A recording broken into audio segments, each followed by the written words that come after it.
America West Indies వేదికలుగా జరగబోయే T20 ప్రపంచ cup 2024 ముగిసిన తర్వాత భారత ప్రధాన కోచ్ గా రాహుల్ ద్రావిడ్ పదవీకాలం ముగియబోతోంది. మరోసారి పదవి పొడిగింపును వద్దు అని ది గ్రేట్ వాల్ చెప్పడంతో ఈ మెగా టోర్నమెంట్ ముగిసే సమయానికి కొత్త ప్రధాన కోచ్ ని బీసీసీఐ నియమించబోతోంది.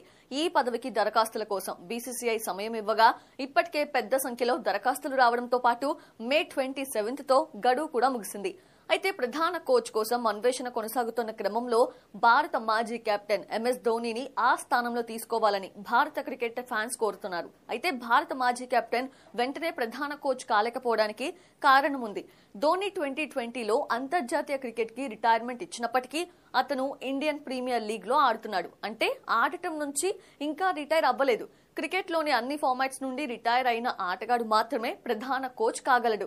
ఐపీఎల్ 2025 కి ధోనీ అందుబాటులో ఉంటారనే దానిపై ఇంకా అధికారిక స్పందనలు లేవు. కాబట్టి ఐపీఎల్ నుంచి తన రిటైర్మెంట్ ని అధికారికంగా ప్రకటించినంత వరకు భారత క్రికెట్ జట్టు ప్రధాన కోచ్ పదవికి ధోనీ అర్హత పొందలేడు. ఈ క్రమంలో ప్రధాన కోచ్ పదవి కోసం గంభీర్ పేరు ప్రచారంలోకి వచ్చింది. అయితే గంభీర్ భారత జట్టు కోచ్ గా మారాలి అని నిర్ణయించుకుంటే కేకేఆర్ మెంటర్ పదవిని వదిలివేయాల్సి ఉంటుంది.